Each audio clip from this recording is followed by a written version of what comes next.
एक बार शिव ने अपने तेज को समुद्र में फेंक दिया था। उससे एक महातेजस्वी बालक ने जन्म लिया। यह बालक आगे चलकर जालंधर के नाम से पराक्रमी दैत्य राजा बना। इसकी राजधानी का नाम जालंधर नगरी था। दैत्यराज कालनेमी की कन्या वृंदा का विवाह जालंधर से हुआ। जालंधर महाराक्षस था। अपनी सत्ता के मद में चूर उसने माता लक्ष्मी को पाने की कामना से युद्ध किया, परंतु समुद्र से ही उत्पन्न होने के कारण माता लक्ष्मी ने उसे अपने भाई के रूप में स्वीकार किया। वहां से पराजित होकर वह देवी पार्वती को पाने की लालसा से कैलाश पर्वत पर गया।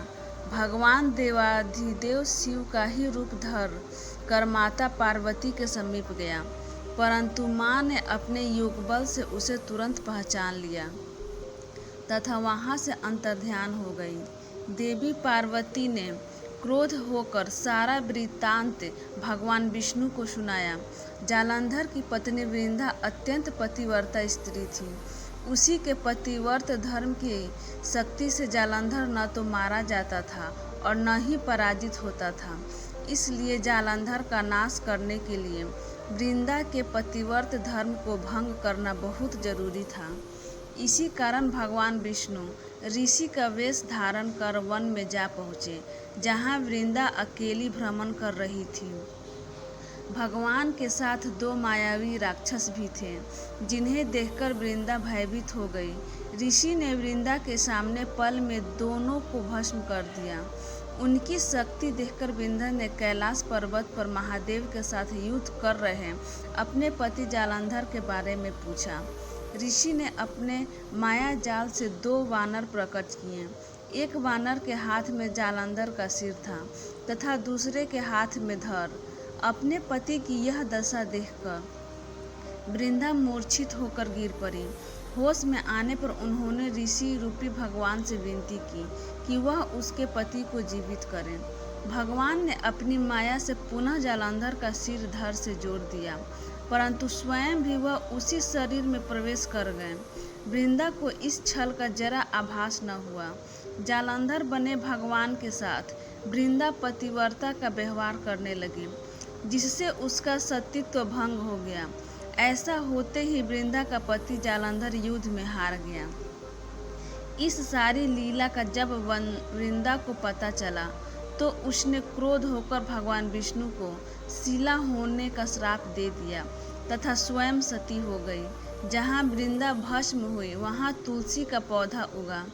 भगवान विष्णु ने वृंदा से कहा, हे वृंदा, तुम अपने सतीत्व के कारण मुझे लक्ष्मी से भी अधिक प्रिय हो गई।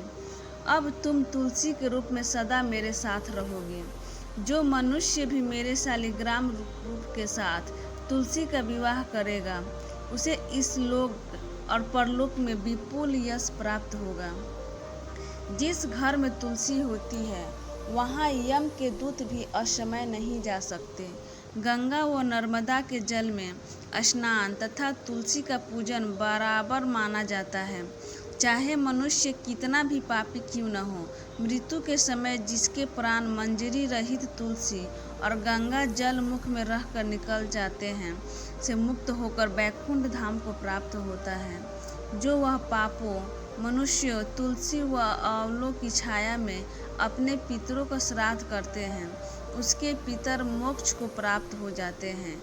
उसी दैत्य जालंधर की यह भूमि जालंधर नाम से विख्यात है। सती वृंदा का मंदिर मोहल्ला कोट किशनचंद में स्थित है। कहते हैं इस स्थान पर एक प्राचीन गुफा थी, जो सीधी हरिद्वार तक जाती थी।